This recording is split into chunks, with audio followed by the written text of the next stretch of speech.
எனக்கு வந்து இந்த படத்துல பல விஷயங்கள் பிடிச்சிருக்கு, சில விஷயம் பிடிக்கல. நான் சில விஷயம் பிடிக்காதெல்லாம் நான் பேசிட்டு இருக்க மாட்டேன். பாசிட்டிவான விஷயங்களை பேசணும், நம்ம பாசிட்டிவா சொல்றோம். உடனே கீழே சார் உங்களுக்கு 25,000 கிரெடிட் ஆயிடுச்சு. அதாவது ஒரு படத்தை 120 கோடி ரூபாய் கொடுத்து அவங்க வந்து இவ்வளோ கஷ்டப்பட்டு எடுத்திருக்காங்கன்னா அதனுடைய மெரிட்டை பற்றி தான் நம்ம பேசிட்டு இருக்கோமே தவிர அதில் இருக்கிற குறைகளை வந்து காமன் ஆடியன்ஸ் பேசலாம், தப்பு கிடையாது. ஆனால் இவ்வளோ நெகட்டிவாக பேசணும்னு அவசியம் கிடையாது. அதுக்கு காரணம் பார்த்தீங்கன்னா ஒரு பெரிய படம் அப்படி மட்டும் இல்லை, ஒரு பெரிய நடிகருக்கு எதிராக ஒரு கும்பல் இருக்கு. தெலுங்குல இந்த படத்தை கொண்டாடுறேன். குபேரா வந்து தெலுங்குல மிகப்பெரிய ஓப்பனிங்காக வந்திருக்கு, பெரிய லெவலில் கொண்டாட்டம் இருக்கு. ஒரு பிளாக் பஸ்டர் படமாக அங்கே மாறும்னு தெலுங்குல இருக்கிற என்னோட ஃப்ரெண்ட்ஸு பாக்ஸ் ஆஃபீஸ் அவங்க தான் சொல்றாங்க. அதே படத்தை தான் தமிழ்லையும் வெளியிடுறாங்க. அங்க எதிரிகள் இல்லை தனுஷ். இப்போ எல்லாருமே சேர்ந்து ஒரு படத்தை வெயிட் பண்றாங்க. அந்த படம் மட்டும் நல்லா இருந்ததுன்னா பிரச்சனையே இல்லை. நல்லா இருக்குன்னா இவங்களால ட்ரோலே பண்ண முடியல, இவங்கள எந்த விதத்துல இந்த படத்தை நம்மளால தாக்கி பேச முடியலன்னா நம்ம தப்பிச்சிடுவோம். நம்ம அவங்க தாக்கி பேசுற மாதிரி ஒரு கண்டென்ட் ஏதோ ஒன்று கொடுத்துட்டோம் வச்சுங்களேன், வச்சு செஞ்சிடுறேன். ஒரு குரூப்பை ஏங்கி இது வந்து எப்படியாவது இந்த படத்தை தமிழ் சினிமாவில் வந்து பெருசாக ஜெயிக்க வைக்கக்கூடாது. தெலுங்குல அவங்களால ஒன்றுமே பண்ண முடியும். ஏன்னா தெலுங்குல அந்த விஷயம்லாம் அவங்களால பண்ண முடியாதுன்னு இங்கே தமிழ் மட்டும் ஃபோக்கஸ் பண்ணி நெகட்டிவிட்டி பரப்புறாங்க. பட் இதெல்லாம் தாண்டி இந்த படம் வந்து ஒரு குவாலிட்டியான படம். தனுஷாரோட கெரியரில் ஒரு மிக முக்கியமான படம். பெர்ஃபார்மன்ஸ் வைஸ் பிரமாதப்படுத்தியிருக்கு. தெலுங்குல வந்து மிகப்பெரிய லெவலில் ஓப்பனிங் வந்திருக்கு. ஓவர்சீஸ்ல கிட்டத்தட்ட ஆல்மோஸ்ட் $1 million அப்படின்னா ஒரு 8.5 crores கிட்ட பண்ணியிருக்கோம் அப்படின்னு சொல்றாங்க. இதெல்லாம் கம்பைல் பண்ணி ஒரு ஒரு ஒரு இன்னைக்கு நம்ம பேசிட்டு இருக்கோம். இன்னைக்கு வந்து சனிக்கிழமை காலையிலே பேசிட்டு இருக்கோம். ஒரு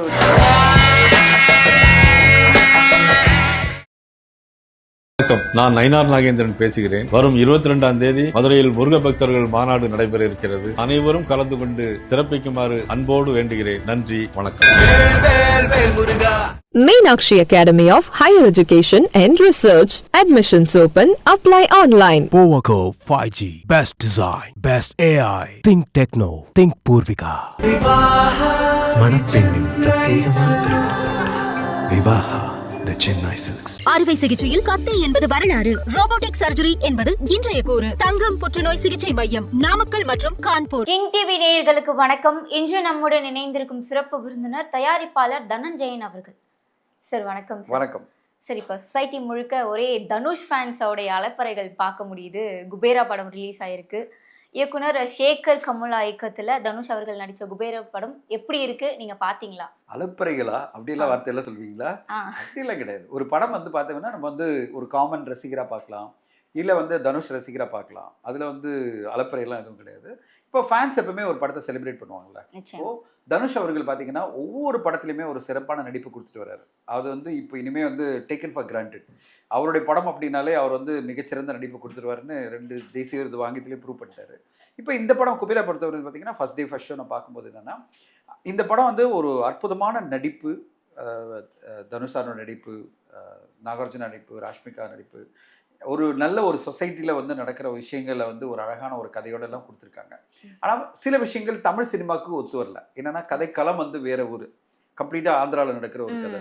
ஆந்திரா திருப்பதி அப்படின்னு போகும்போது, பாம்பேன்னு போகும்போது நம்மளுக்கு கொஞ்சம் அந்நியமான ஒரு கதையாக மாறுது. அடுத்த கட்டமாக இந்த படத்தினுடைய லெங்க் வந்து மிக பெருசாக நம்மளை போட்டு டிலே பண்ணுது. அதாவது கதைக்குள்ளேயே உள்ளே வரல, ஏன்னா கதைக்கு வர மாட்டேன்றாங்களே. அப்புறம் செகண்ட் ஹாஃபில் நிறைய ரிப்பீட்டட் சேஸ் சீன்ஸ் எல்லாம் வச்சு என்ன ஆச்சுன்னா ஒரு படம் லெங்க்த்தியாக போன மாதிரி ஒரு ஃபீலிங் கொடுத்துருச்சு. நம்ம ஆடியன்ஸ் இப்போ எப்படின்னா ஒரு மிகப்பெரிய பிரச்சனை இருக்குது தமிழ் சினிமாவே. நான் வந்து 2-3 இன்டர்வியூவில் நான் கொடுத்துருந்தேன். ஒரு பெரிய படம் அப்படின்னு வந்தாலே எக்ஸ்பெக்டேஷன் ரொம்ப பெருசாக அதிகமாக. இப்போ அந்த எக்ஸ்பெக்டேஷனை மீட் பண்ணிட்டா பிரச்சனை கிடையாது. நீங்க மீட் பண்ணல வச்சிங்களேன், மிகப்பெரிய லெவலில் ட்ரோல்ஸ் எல்லாம் இறங்கிடுறாங்க. இப்போ எப்படின்னா இப்போ பார்த்தீங்கன்னா சோஷியல் மீடியா ஃபுல்லாக என்னன்னா, யாராவது பாசிட்டிவா சொல்லிட்டாங்க வச்சிங்களேன், ஓ 25,000 உனக்கு கிரெடிட் ஆயிடுச்சா, கமெண்ட் என்ன தெரியுமா, 25,000 கிரெடிட் ஆயிடுச்சா. எனக்கு நேற்று வந்து எனக்கு வந்து இந்த படத்துல பல விஷயங்கள் பிடிச்சிருக்கு, சில விஷயம் பிடிக்கல. நான் சில விஷயம் பிடிக்காதெல்லாம் நான் பேசிட்டு இருக்க மாட்டேன். பாசிட்டிவான விஷயங்களை பேசணும், நம்ம பாசிட்டிவா சொல்றோம். உடனே கீழே சார் உங்களுக்கு 25,000 கிரெடிட் ஆயிடுச்சா. ஓகே, நான் ஒரு தயாரிப்பாளரா உங்களுக்கு தெரியும் எவ்வளவு மெனக்கெடல்.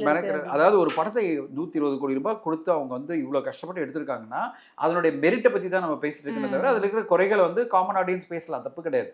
ஆனா இவ்வளவு நெகட்டிவா பேசணும்னு அவசியம் கிடையாது. நான் போட்ட உடனே கீழே வந்து ஒருத்தர் கமெண்ட் போடுறாரு, சார் உங்களுக்கு 25,000 வந்திருக்குன்னு நினைக்கிறேன், ரொம்ப பாசிட்டிவா சொல்றீங்க. நான் சொன்னேன் தம்பி இன்னும் வரல, கொஞ்சம் பேங்க் அக்கௌண்ட் கொடுக்குற வாங்கி கொடு அப்படின்னு சொன்னேன். என்னன்னா இப்படி ஒரு கேவலமான மனநிலை இருக்குல்ல, எதுக்கு இப்படி ஒரு ட்ரோல் பண்ணிட்டு இருக்கீங்க? நீங்க இன்ஃப்ளூயன்சர்ஸை பேசலாம், எல்லாருமே பேசுவாங்க அப்படின்னா யாருமே பாசிட்டிவா போட பயப்படுவாங்கல்ல. இப்போ ஒரு படத்தை பத்தி நம்ம பாசிட்டிவா சொல்லணும்னு நினைச்சாலே எவன்டா ட்ரோல் பண்ணுவான், கீழே என்ன கமெண்ட் போடுவான்னு நம்மளுக்கு தெரிய மாட்டேங்குது. அந்த மாதிரி ஒரு மனநிலை உருவாகிடுச்சு. அதுக்கு காரணம் பார்த்தீங்கன்னா ஒரு பெரிய படம் அப்படி மட்டும் இல்லை, ஒரு பெரிய நடிகருக்கு எதிராக ஒரு கும்பல் இருக்குது. இப்போது நான் ஏற்கனவே வந்து தக்லை வரும்போது நிறைய சொன்னேன், கமல் சாருக்கு எதிராக மிகப்பெரிய கும்பல் உருவாயிடுச்சு. ஒன்று அரசியலில் பல எதிரிகள் வந்துட்டாங்க, சினிமாவில் ஏற்கனவே எதிரிகள் இருக்காங்க. இப்படி எல்லாருமே சேர்ந்து அது பிறகு பார்த்தீங்கன்னா நிறைய சொசைட்டிலையும் இவர் சொன்ன சில கருத்துக்களுக்கு உடன்பாடு இல்லாதவங்கலாம் ஒரு எதிரியாக மாறுறாங்க. இப்போ எல்லாருமே சேர்ந்து ஒரு படத்தை வெயிட் பண்ணுறாங்க. அந்த படம் மட்டும் நல்லா இருந்ததுன்னா பிரச்சனையே இல்லை. நல்லா இருக்குன்னா இவங்களால ட்ரோலே பண்ண முடியல, இவங்களை எந்த விதத்தில் இந்த படத்தை நம்மளால தாக்கி பேச முடியலன்னா நம்ம தப்பிச்சிடுவோம். நம்ம அவங்க தாக்கி பேசுகிற மாதிரி ஒரு கண்டென்ட் ஏதோ ஒன்று கொடுத்துட்டோம் வச்சிங்களேன், வச்சு செஞ்சிடுறாங்க. அதுதான் இப்போ இந்த படத்துக்கு பார்த்தீங்கன்னா இந்த படத்தினுடைய டிஃப்ரென்ஸ் பாருங்கள். தெலுங்குல இந்த படத்தை கொண்டாடுறாங்க. குபேரா வந்து தெலுங்குல மிகப்பெரிய ஓப்பனிங்காக வந்திருக்கு, பெரிய லெவலில் கொண்டாட்டம் இருக்குது, ஒரு பிளாக் பஸ்டர் படமாக அங்கே மாறும்னு தெலுங்குல இருக்கிற என்னோடய ஃப்ரெண்ட்ஸு பாக்ஸ் ஆஃபீஸ் ஆளுங்கலாம் சொல்கிறாங்க. அதே படத்தை தான் தமிழ்லேயும் வெளியிடுறாங்க. அங்கே எதிரிகள் இல்லை தனுஷ்க்கு. அங்கே இந்த மாதிரி வந்து ஒரு ஆப்போசிட் நடிகர்களோ இல்லை பல குரூப்போ வெயிட் பண்ணிட்டு இல்லை, இவரை வந்து தாக்கி நம்ம இந்த படத்தை வந்து பெருசாக நெகட்டிவாக ட்ரோல் பண்ணணும்னு ஒரு குரூப் இல்லை. அவங்க நியூட்ரலாக வந்து படம் பார்க்குறவங்களுக்கெல்லாம் படம் பிடிச்சிருக்கு. சூப்பரான கதை இல்லை, சேகர் கமலா இவ்வளோ அழகாக பண்ணியிருக்காரு, டிஎஸ்பியோட பேக்ரவுண்ட் மியூசிக்கு அந்த பாட்டு வந்து எல்லாமே சூப்பராக இருக்குது, ஒரு யதார்த்தமான படத்தை இவ்வளோ அழகாக பல விஷயங்களோட நாகராஜன் சார் இவ்வளோ பிரபாதப்படுத்தியிருக்காரு, இப்படி எல்லாருமே பாராட்டுறாங்க. நீங்கள் கிரேட் சினிமா சொல்லனாலும் தெலுங்குல யாருமே மட்டமான சினிமான்னு சொல்லல. ஆனால் இங்கே தமிழ் சினிமாவில் உட்காந்துக்கிட்டு எல்லாருமே இல்லை இது ஒரு சினிமாவா, இது ஒரு இது வேஸ்ட்டு, இதில் கதையே சரியில்லை, அது சரியில்லைன்னு சொல்லிட்டு இருக்கிற எல்லா நெகட்டிவும் பிரித்து மேய்ஞ்சிட்டு இருக்காங்க. அதான் நீங்கள் சொல்கிற மாதிரி பிரித்து என்னென்ன விஷயம்லாம் நெகட்டிவாக பேசணும்னு பேசிகிட்டு இருக்காங்க. இந்த போக்கு வந்து ரொம்ப ரொம்ப டேஞ்சரஸான ஒரு போக்கு ஃபார் தமிழ் சினிமா. வர ஒவ்வொரு சினிமாவையும் நான் பாதிக்க போகிறேன், வர ஒரு சினிமாவை நான் வந்து நெகட்டிவாக பேச போகிறேன் அப்படின்ற ஒரு எண்ணம் இங்கே பல பேர்கிட்ட வந்திருக்கு. சரி, இந்த எண்ணம் எதனால மாறுச்சுன்னு நினைக்கிறீங்க? இது வந்து ஒரு 4-5 வருஷமாக போயிட்டு இருக்கு. இப்போ இது வந்து ட்ரோல் அப்படின்றது ஒரு 5-6 வருஷமாக தான் ஆரம்பிச்ச விஷயம். முன்னாடி வந்து ஒரு நெகட்டிவ் ரிவ்யூஸ் எல்லாம் வரும், ஆனால் இப்போ ட்ரோல் கம்யூனிட்டி தான் மிக பெருசாக மாறிடுச்சு. Troll video, troll review, troll social media போட்டு அடி. என்னன்னா எல்லாருக்கும் ஒரு அஜெண்டா இருக்கு. இப்போ தனுஷார் மேல ஒரு அஜெண்டா இருக்கு, ஒரு குரூப்பை ஏங்கி இதை வந்து எப்படியாவது இந்த படத்தை தமிழ் சினிமாவில் வந்து பெருசாக ஜெயிக்க வைக்கக்கூடாது. தெலுங்குல அவங்களால ஒன்றுமே பண்ண முடியாது, ஏன்னா தெலுங்குல அந்த விஷயம்லாம் அவங்களால பண்ண முடியாதுன்னு இங்கே தமிழ் மட்டும் ஃபோக்கஸ் பண்ணி நெகட்டிவிட்டி பரப்புறாங்க.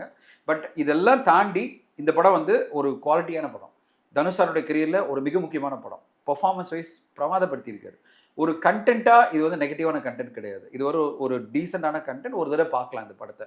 ஆனால் எப்படிப்பட்ட சோஷியல் மீடியா பதிவுகள் வருதுன்னு பார்க்கும்போது நம்மளுக்கு என்னடா தமிழ் சினிமாவோட கதியை நினைச்சாலே பயமா இருக்கு. இதுதான் நான் சொல்வேன். சரி, இப்போ எல்லாருமே எதிர்பார்க்கிறது என்னன்னா குபேராவுடைய first day box office collection எவ்வளோ அப்படின்றது தான். அது நீங்களே சொன்னீங்க. இல்லை இன்னும் அஃபிஷியலாக அவங்க அனௌன்ஸ் பண்ணல. ஏன்னா தெலுங்குல வந்து மிகப்பெரிய லெவலில் ஓப்பனிங் வந்திருக்கு. ஓவர்சீஸில் கிட்டத்தட்ட ஆல்மோஸ்ட் $1 million அப்படின்னா ஒரு 8.5 crores கிட்ட பண்ணியிருக்கோம் அப்படின்னு சொல்கிறாங்க. இதெல்லாம் கம்பைல் பண்ணி ஒரு இன்னைக்கு நம்ம பேசிகிட்டு இருக்கோம், இன்னைக்கு வந்து சனிக்கிழமை காலையிலே பேசிகிட்டு இருக்கோம், ஒரு 2 o'clock நம்மளுக்கு வந்துடும் ஃபர்ஸ்ட் டே எவ்வளோ ஓவராலாக அவங்க கலெக்ஷன் அவங்க ரிப்போர்ட் பண்ணுறாங்கன்னு வெயிட் பண்ணி பார்க்கலாம். பட் தமிழ்நாட்டில் மிகப்பெரிய ஓப்பனிங்காக அப்படி வரல. என்ன இண்டஸ்ட்ரி ஃபுல்லாக என்ன டாக்குன்னா ஒரு 6-8 crores இருக்கலாம் அப்படின்னு அவங்க சொல்கிறாங்க தமிழ்நாட்டில். பட் அது எக்ஸாக்ட் நம்பர் நம்மளுக்கு வரல. இது வந்து ஒரு மிகப்பெரிய கலெக்ஷனாக நம்ம சொல்ல முடியாது. ஏன்னா தனுஷாருக்கு வந்து தமிழ்நாட்டில் வந்து 12 to 15 பண்ணோம் பர் டே. இது வந்து 6 to 8 crore இருக்கும் அப்படின்னு ட்ரெயிலில் ஒரு எஸ்டிமேட் பண்ணுறாங்க. பட் எக்ஸாக்ட் நம்பர் வரும்போது நம்ம பேசலாம். சரி, இப்போ எல்லாருடைய கேள்வி என்னவா இருக்குன்னா, ஒரு தமிழ் டைரக்டர்ஸால இந்த மாதிரி ஏன் ஒரு படம் கொடுக்க முடியல? கமலா அவர்கள் தெலுங்கு இயக்குனர் அப்படின்றது நமக்கு தெரியும். தமிழ் இயக்குனர்கள் எடுக்கிற கதைக்களம் மக்கள் மத்தியில் உட்கார மாட்டேங்குது, சரியா அவங்களுக்கு புரிய மாட்டேங்குது, இல்லை அதுக்கேற்ற மாதிரி அவங்க மாற்றி கதையை கன்ஃபியூஸ் பண்ணிடுறாங்கன்ற ஒரு எண்ணம் இருக்கு சார். நீங்கள் அப்படி பார்த்தீங்கன்னா இந்த படம் தமிழ்நாட்டில் கூட கனெக்ட் ஆகலையே. இப்போ நீங்கள் அப்படி பார்த்தீங்கன்னா நீங்கள் தெலுங்கு டேரக்டர் எடுத்த எல்லா படமும் இங்கே கனெக்ட் ஆகல. ஒரு எக்ஸாம்பிள் எடுத்துகிட்டு வரேன். பிரின்ஸ்னு ஒரு படத்தை வந்து ஒரு டேரக்டர் எடுத்தார், சிவகார்த்திகன் அவர்கள் எடுத்து. அந்த படம் ஓடிச்சாங்க. இப்போ அதே மாதிரி வந்து தெலுங்கு டைரக்டர் வந்து ஒரு படம் எடுக்கிறாரு, விஜய் சார் வச்சு வாரிசுன்னு எடுத்தாரு. அந்த படத்தை வந்து பயங்கரமாக எல்லாரும் வந்து சீரியல் அப்படி இப்படின்னு சொல்லிட்டு விஜய் சார்னால தான் அந்த படம் பெருசாக ஓடிச்சு.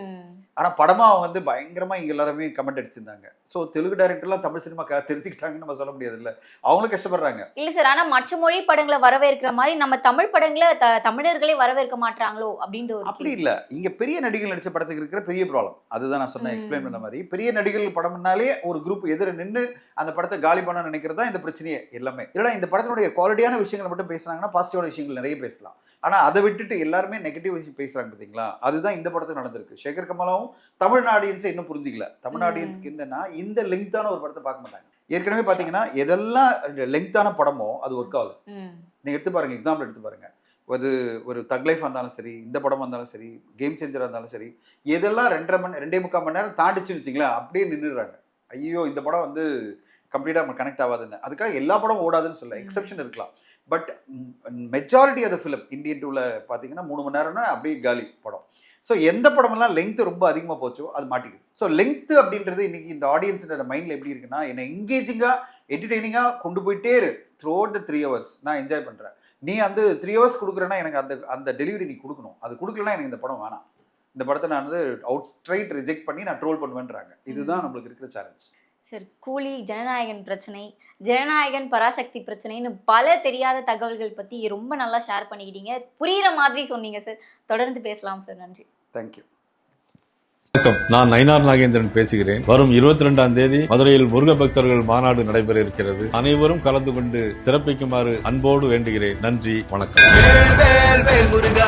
Meenakshi Academy of Higher Education and Research. Admissions open. Apply online. Powaco 5G. Best design. Best AI. Think Techno. Think Purvika. மணப்பெண்ணின் பிரத்யேகமான திருமணம். Vivaha the Chennai Silks. அறுவை சிகிச்சையில் கத்தை என்பது வரலாறு. ரோபோட்டிக் சர்ஜரி என்பது இன்றைய கூறு. தங்கம் புற்றுநோய் சிகிச்சை மையம், நாமக்கல் மற்றும் கான்பூர்.